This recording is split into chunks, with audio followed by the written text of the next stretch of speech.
So we went to Powell's today and got way too many books, but that means I get to do a book haul.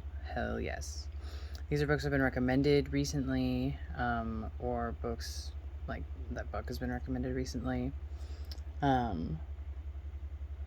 lot of them are pertinent to our craft and our practice, so excited to be reading them. I spent way too much money, y'all, on books today, but it's cool. It's cool. So first up, let me do. I should put this closer to me. Okay. So first we have a short story from Madeline Miller. Oh, Shinji did a little sneeze. So yes, here's Galatea by Madeline Miller. It's a short story based off of the Galatea and Pygmalion myth. I'm very excited to read it. I read a bunch of it in the store and was like, I think this is interesting. It's the first one I picked up, so it's pretty small. The other ones are bigger.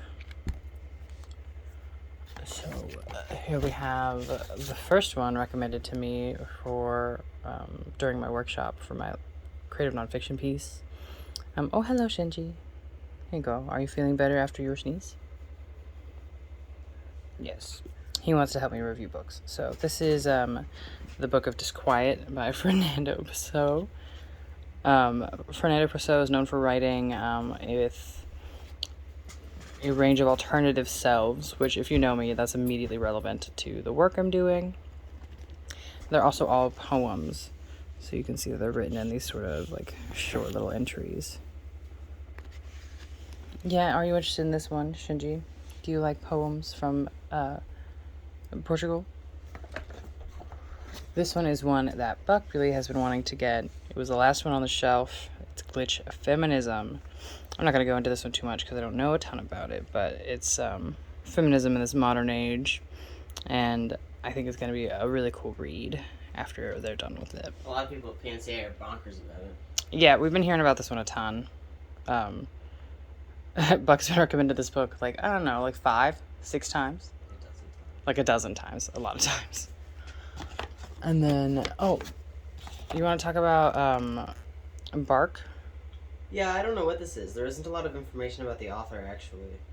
But it looks to be a book of poetry. From the 70s. I recently looked up the word polemic. Do you want to know what it means? Yeah. So a polemic is like an intentionally argumentative like essay against something specifically. Oh, interesting. So this is something that is against something. It's got dogs. Oh. Well, I think the dogs are used like as a metaphor. It seems that way. Cool. All right. And there's a bunch of fucking books in here, y'all. This is gonna be a little long. Here's Upstream by Mary Oliver. I don't remember why I wanted to. I think someone recommended this to me because of my workshop the other day. I have Leaves of Grass by Walt Whitman. So I'm excited since this seems to be sort of referencing her relationship with him. And also just Mary Oliver's, like, we all know Mary Oliver's good, right? Like, I'm seeing her quoted on fucking Tumblr.com every day of my life since I was 15. When I read that, it seemed as though a lot of the draw for it for me was that it's about, like, your connection with nature and how much you want to, like, connect with the passion that comes from just sort of existing and like, being really passionate about existing in, like, nature and space. It's good for, like, the emotional growth. I agree. Yeah, I mean, it's good. It says about work and love, and we're both doing work in love, so it seems immediately relevant. Let's see what else is in here. Oh, this one is all over Powell's if you go. Queer Poets of Color, because obviously a lot of the rest of this is going to be poetry. A lot of it's from trans and queer folk. And am I really hearing an authentic look into the queer poetry scene if I'm not hearing from our queer poets of color? No, I think not. So, very excited about this one. Okay, here we go. This one's one of Buck's. Tell me about this, baby. This looks to be like I've been really sort of hunting for fiction recently, and this looks like it's about. The inside cover says it's about someone growing up in the lush landscape of Southern California, and being raised to appreciate and connect with nature, but not actually being raised with a lot of like love and support networks. So like the complexity of navigating the world when you are not sure how to love, even though you've been like exposed to a lot of it. Oh, Shinji likes this one. Shinji likes this one. You are a little creature. Yeah. All right, well... And I'm a creature, so... Perfect. It works. All right, well, I'll leave you with this one, Shinji. You can hold it. Next we have... I've heard this one recommended to me like a billion times. It's The Argonauts by Maggie Nelson. But I didn't actually pick it up. Buck picked it up, and I was like, oh, I've heard this one recommended like a billion times, so we're going to read it. I have a little book club in our house about it. Yeah. The back cover says there's no other books like it. And I know a lot of people say that, but maybe there's no other books like it. You never know.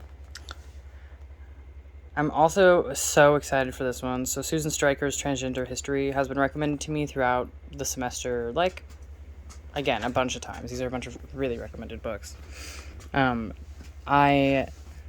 If you aren't in my creative nonfiction class, you don't know about my long piece I keep referencing, but I started with an artist statement talking about my connection to the trans lineage of resilience, and so this one is all about the movement, all about our history of revolution. So very excited to get into this, to feel a call to my lineage. And then, again, here's Maggie Nelson with Bluets. My name's Blue, it seems fitting. The cover's beautiful. And also, this is another one that I've heard people say, like, there's not, like, really a book like it. Like, Maggie Nelson is a very recommended author right now. I do a lot of work in, like, poetics, or, like, lyrical memoir, so this is right in that sort of realm of things. Alright, almost done, just a few more. This is We Want It All, an anthology of radical trans poetics. I was just telling you that I do work in poetics. So this one was recommended to me. It's got a bunch of dope poets in it. And it's like heckin' long. Shinji's not letting me show you it. Hey, don't eat that. No. Thank you. But it's all very different, very non-traditional formatting, very queer poetics. Like anything that's form breaking is it's considered queered, and this is a very queered book of poetics. Very excited about it. I think it will probably affect me a lot. I think I've said I'm very excited about it, about all of these books, but like that's the thing about going to a bookstore and buying a bunch of books. Yeah, he's very excited about it. Yeah, it's exciting. This one's one for Buck. Yeah. You want to talk about it, baby? I'm trying to write comics again. Ow, ow, ow, ow, ow. No. Stop that. That's Little criminal. Yeah, I'm just trying to write comics again. It reminds me of some of the artists that this artist references in the back of the book, like this artist. I don't remember what their name is, but they've written a bunch of comics about this character. And this looks to be it's kind of a graphic comic, but it reminds me of stuff I want to make. Yeah, I was checking out. I got it. Sick. I was checking out the back of it, and it's talking about here we go. It's a trans girl surviving through sex work in Seattle. So, Pacific Northwest, Close relevant. to home. Yeah, close to home, very relevant. So, I hope you get something out of this, baby. I think I will. And I think last, but certainly not least, this is the one I'm going to start with reading. Pardon me, Shinji. You can play with the bag. Troubling the Line, Trans and Genderqueer Poetry and Poetics. I wanted another book that they didn't have at Powell's Time is a Thing the Body Moves Through by T.C. Fleshman. They didn't, or by T. Fleshman. They didn't have that one, but they did have this one, which, as you can see, again, it's poetry and poetics, trans and genderqueer. But these two authors were specifically recommended to me during my workshop. And again, it's a very queered anthology of poems and poetics. So I'm gonna dive in. I'm gonna fucking eat these up during the break, hopefully, and come back to school and be like, wow, I'm so full of things and thoughts and want to make art and things. So yeah, this has been my little book haul. Hope it's not boring.